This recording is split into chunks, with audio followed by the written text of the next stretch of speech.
একা একা বসে আছি নদীর ধারে, আজও অপেক্ষায়। অপেক্ষায় আছি সেই বন্ধুর, যে বহুকাল আগেই বহু দূরে চলে গিয়েছে। তবুও বসে আছি তার জন্যে, যদি আবারও ফিরে আসে, যদি আবারও বলে, বন্ধু চল।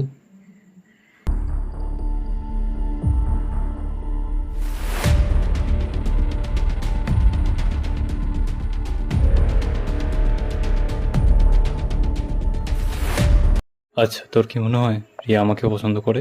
হ্যাঁ রে, তোকেই পছন্দ করে। তবে সামনে এসে বলে না কেন? সামনে থেকে বলবে না, তোকেই অ্যাপ্রোচ করতে লাগবে রে।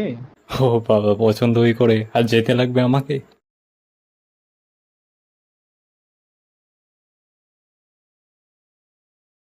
দীপ্ত যেভাবে এই আকাশের সৌন্দর্যকে অনুভব করত, তা হয়তো আমি আজ করতে পারছি। কালকে টিউশনতে আসলে ভালো করতিস।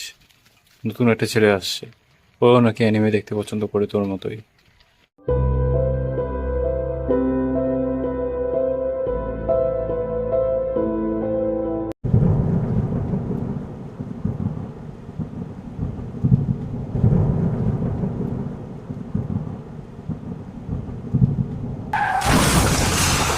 সেদিনকা আমি বেঁচে গেলেও ও বাঁচতে পারেনি। মরে গেছে।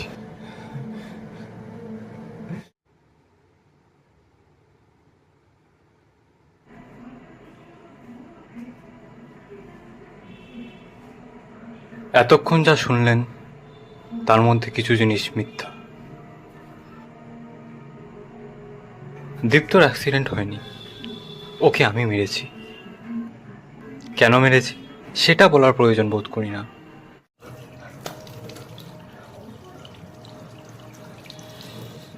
কেন করলাম, কেন করলাম, কেন করলাম, কেন করলাম, কেন করলাম, কেন করলাম, কেন করলাম? এটাও মিথ্যা। আসলে দীপ্ত বলে কেউ ছিলই না।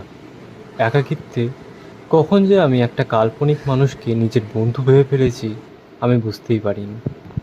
কিন্তু দুঃখটা এটাই হলো যে চিকিৎসা করাতে করাতে আমি সুস্থ হয়ে গেছি, তাই দীপ্তও চলে গেছে। আর এটাই আমার বড় দুঃখ।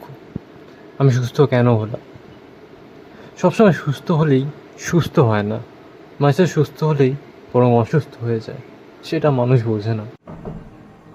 দীপ্ত, দীপ্ত, দীপ্ত পাড়া গেট খোলো। তো দেখো, তোমার জন্য খাওয়া রেডি আছে। দীপ্ত।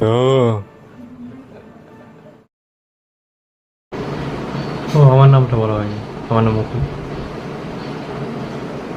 এটাও কি তাহলে মিথ্যা?